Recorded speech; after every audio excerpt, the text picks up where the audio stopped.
Hey, what's up, everybody? Welcome to Shit Trainers Say, a weekly podcast by Catalyst Personal Training, brought to you by the trainers of Catalyst Personal Training. And it's conversations that we have every day with our clients and we've given them knowledge that we feel like everybody can benefit from.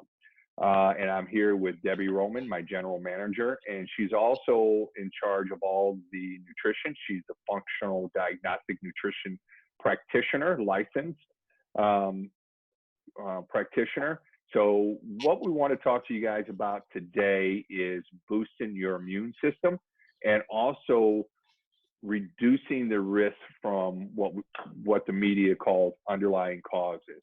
So you have obesity, you have diabetes, you have heart disease, you have cancer.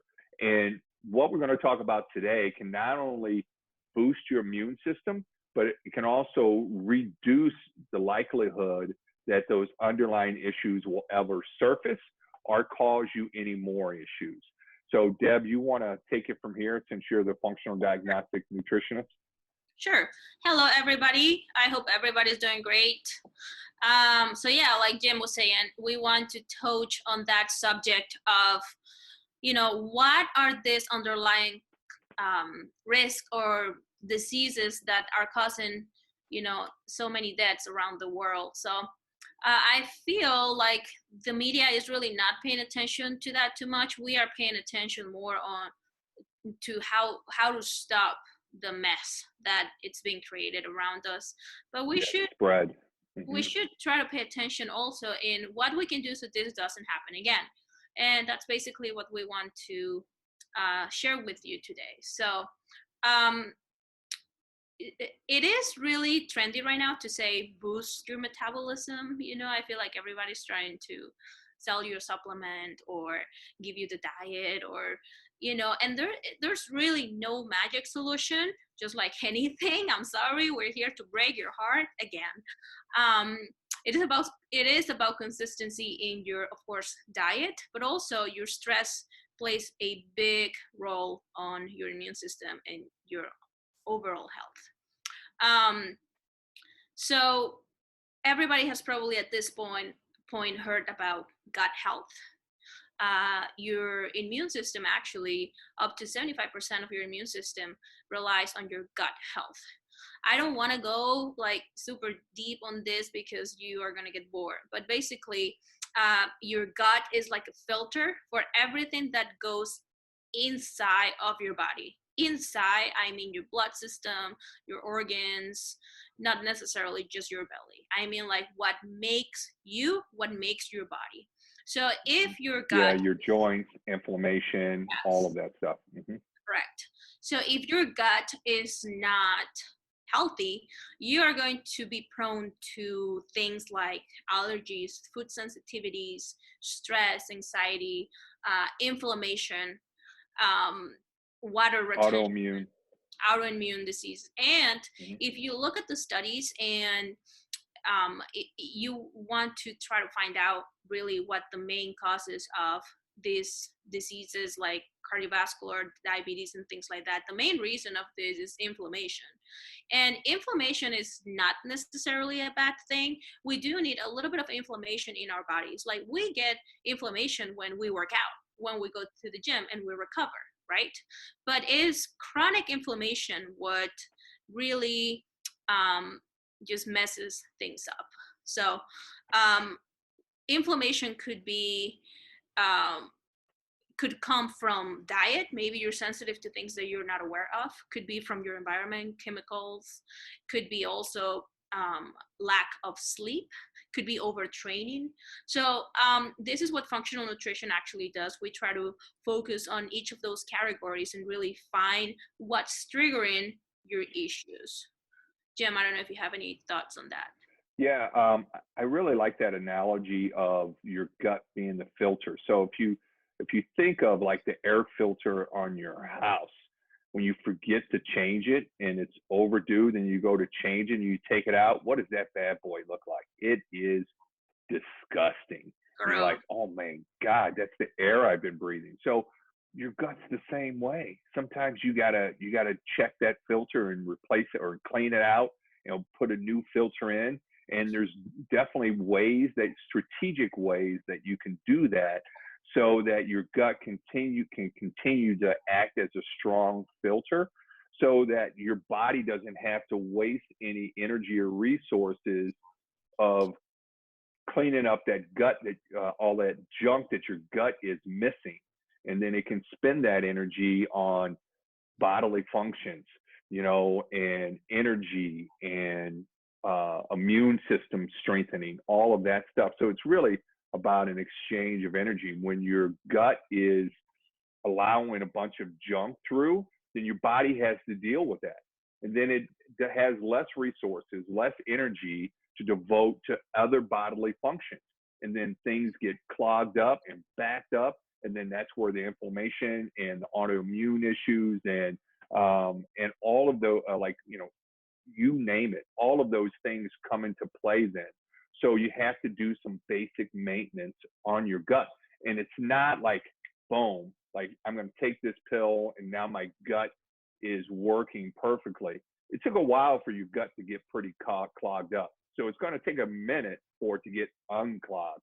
So that's when Debbie's talking about you have to be consistent with the diet, with the protocols, with your exercise, with your movement, because that's part of it. Your body has this lymphatic system, these glands all over your body, and they need physical motion to process all of the toxins out of your body. When you're sitting on the couch or sitting in a chair or sitting at your desk, there's no movement. So those pumps aren't pumping. You have to get up and you have to move to prime those pumps so they can start filtering out all those toxins. All of that plays a role in one big picture. Most people just focus on one specific tactic. And a tactic is like an ad that you run, but that ad may be part of a greater big marketing scheme that, that brings in more people than just that one specific ad. So it's the same thing with detoxifying and boosting your immune system. It's got to be part of an overall strategy. You just can't be one thing. But sometimes you need to start with one thing. So, Deb, what would you recommend most people starting, and what's a easy to remember checklist for most people? I think that the basics are the basics for a reason, because they work, right? So you want to definitely pay attention to your diet. So do not overthink it. Protein and veggies, that's something that everybody can stick to, and it's going to look different for everybody. If you really want a more, you want more variety in your diet, then I would definitely encourage you to take an MRT test, which is going to help you find out what foods you definitely need to stay away from. Sleep, of course. Want to make sure. Before you move on, Deb, I'll go on record of saying that I don't like vegetables, but I eat vegetables. I don't like vegetables, but I eat vegetables because I know they're good for me. And my mom made me eat my vegetables growing up. It was one of those where I had to sit at the dinner table until I finished all my vegetables. Is that how you mix them with your? Since I don't like them, but I know I have to eat them because they're bad for me, I eat them first when I'm the hungriest. Yeah. And that's when they taste the best. And then I save my favorite for last. That's what just works for me. But go ahead. You were talking about sleep. Yeah. And with the veggies, you can get away with it also if you make smoothies, if you take a good multivitamin. So there are ways that we can make it work for everybody depending on your preferences. You want to make sure that you sleep. Many people do not understand how important this is. There's a reason why when you're sick, you want to sleep, because that's when your body rebuilds everything. That's when the healing, that's when your muscles grow. That's when you grow overall when you're a little kid. That's why kids and teenagers sleep so much. And we might stop growing, hopefully, but you still need to take care of everything that your body goes through, throughout the day.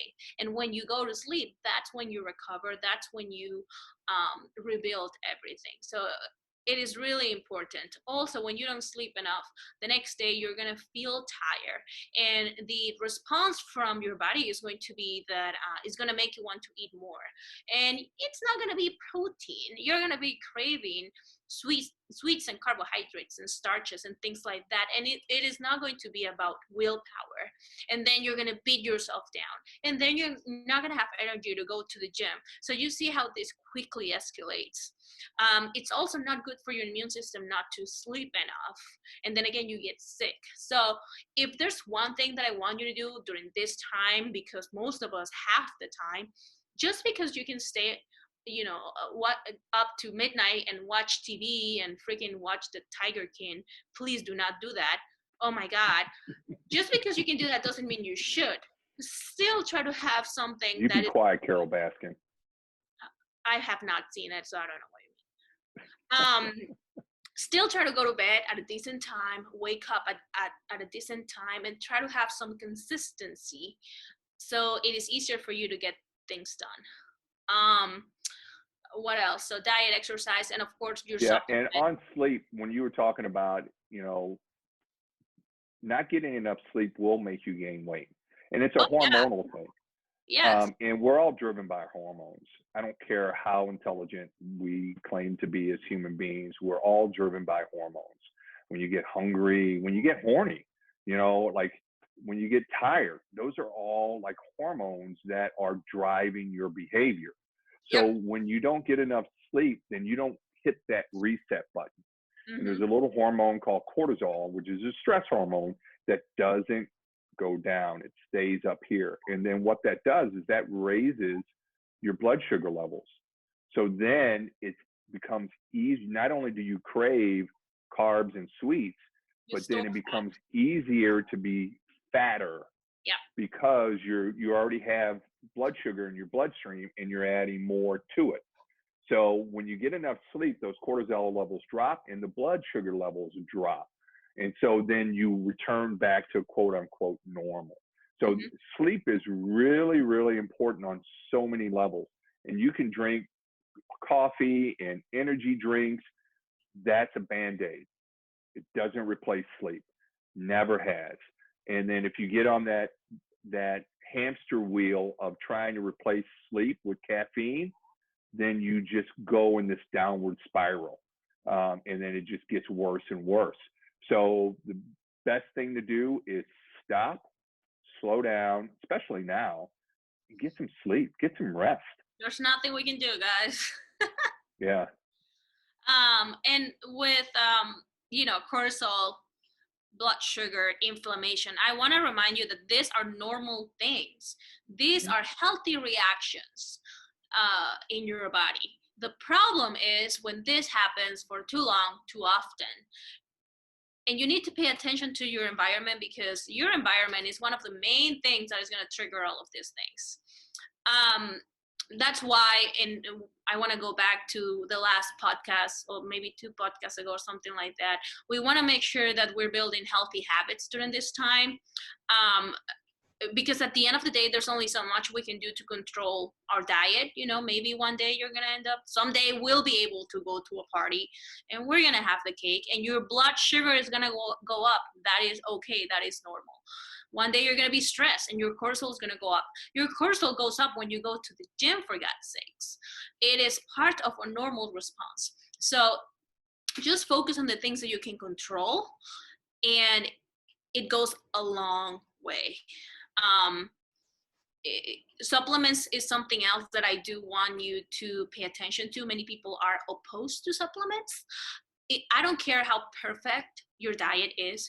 If you are active, if you work out, you need your supplements, because our diet is, first of all, it's never going to be perfect. Even if you eat everything organic, you're still going to be missing a few nutrients, especially because your gut, and I guarantee you this, it is not the healthiest one in the world. So many things that you eat do not even get absorbed. So there are many reasons why it's important to take high quality supplements. And if you want to really be specific in what you need to take, go get a blood test and you'll get a better idea. Yeah, I agree on the supplement things. I know a lot of people have a bad taste in their mouth about supplements, because when you hear about supplements, it's about people trying to sell you supplements. And that's why they're giving you these marketing messages. But the plain truth of the matter is when you have increased demands on your body, You need more of you need everything. more nutrients. Yeah. When you were pregnant, regular vitamins weren't enough. You needed Mm-hmm. prenatal vitamins. Why? Because you were putting more demand on your body by growing this human being inside your body, so you needed more nutrients. Mm-hmm. And that's also part of the reason why your hair and nails and everything else grows while you're pregnant, is because you're feeding your body more nutrients. And so not only does it nourish this little human growing in you, it also nourishes your body. So whenever you're trying to lose weight and you're reducing calories to do that, what else are you also reducing? Nutrients. So that's where supplements come into play. They replace those nutrients that you're missing because you're reducing calories trying to burn weight. When you exercise, you're burning muscles, having organs working, blood flowing, joints moving, all of these things, and that increases demand on your body to recover from that. So Mm-hmm. what do you need when you have increased demands on your body? Supplements. Now, what kind of supplements? That's a whole different podcast. Yeah. But you do need supplements when you're trying to lose weight, when you're trying to exercise, all of those things. Anytime you put more when you're sick, so anytime you put more demand on your body, you need supplements, plain and simple. Mm-hmm. Yeah. So those are the basic things that you want to pay attention to: your diet, your rest, and your supplementation. And I do want to mention again, the majority of people who unfortunately are suffering from the COVID-19 are people with underlying Health issues. health issues, correct? And I cannot help but wonder, why are so many people still suffering from those conditions? The majority of those conditions you can prevent. And I understand there is a genetic Component. Mm-hmm. component, but do you know that it is only between 25-ish%? Where is the other 75%? That's your habits. That's your health, your fitness. Why are we still suffering, especially here in the United States, from all of these conditions? Why do they keep going up each year? What can we do? What is this teaching us so this doesn't happen again? Because there'll be another virus. It might not be in 5 years. We might not even see it, but there will be another virus. And obesity keeps going up. Cancer keeps going up. People keep smoking. Please take this as an opportunity to see what else can you improve. Maybe you're already working out. Maybe you're already eating a healthy diet, but maybe your mental health is not good. And that can also mess you up physically. And that's just one example. But my point is that in this time when everything is so easy to get, we can get healthy foods, we can get them delivered to our house. We have personal training, online personal training. We have nutrition coaches here and there. Why are we still not making enough progress towards a healthier, fitter society? I don't know. Yeah. I mean, and those are the $1 million questions, right? And we're not here to place judgment on anybody or to judge anybody. We're here to educate you and educate you on what you can do to take control of your health and boost your immune system, reduce your risk of underlying health conditions, all of those things, but also educate you on marketing, right? Mm-hmm. Because the food industry is not interested in selling you less food. McDonald's is not interested in selling you less food. You name it, you go anywhere, these snack companies, these chip companies, they spend millions of dollars engineering the taste of these chips so that you can't eat just one. You have to eat the whole bag. So they don't have your best interest in mind when they're giving you all of this marketing, organic, healthy, no sugar added, Yeah. All of these things that's marketing speak to try to fool you into thinking that it's healthy when in fact it is not. So you have to really do your homework and go and be educated about your food, about marketing talk, all of those things. Because for a while, like I remember the Snackwell cookies were big, and that was the same time when fat was a 4-letter word. Nobody wanted fat in their diet. Yeah. So everybody avoided fat and overate carbs. And guess what? Everybody got fatter, because they fell for the marketing speak. So you have to educate yourself. There are healthy fats that your body needs because it needs it to make hormones. That's what your body makes hormones out of. Healthy fats, omega 3s, and like all kinds of organic butter, ghee, you name it, all those healthy fats, olive oil, all of those healthy fats your body uses to make healthier hormones. Or it can use unhealthy fat, trans fats, to make unhealthy hormones, which then leads to clogging up of the filter, like we talked about at the beginning of And the inflammation. podcast. So all I'm saying is that we're not trying to judge you. We're just trying to educate you and encourage you to educate yourself on what you need to do to make sure that your immune system is operating full tilt, that you're reducing your risk of underlying health issues, and that you are doing everything in your power to take control of your health and fitness. And that means reading through the marketing speak, especially when you're watching TV, which all of us are doing now, and going to the grocery store. The grocery store is the big trip that everybody gets because you can leave your house to go to the grocery store. Woo! But and I don't recommend giving your fiance a haircut, Deb. That didn't go too well. But what are you going to do? The salons are closed.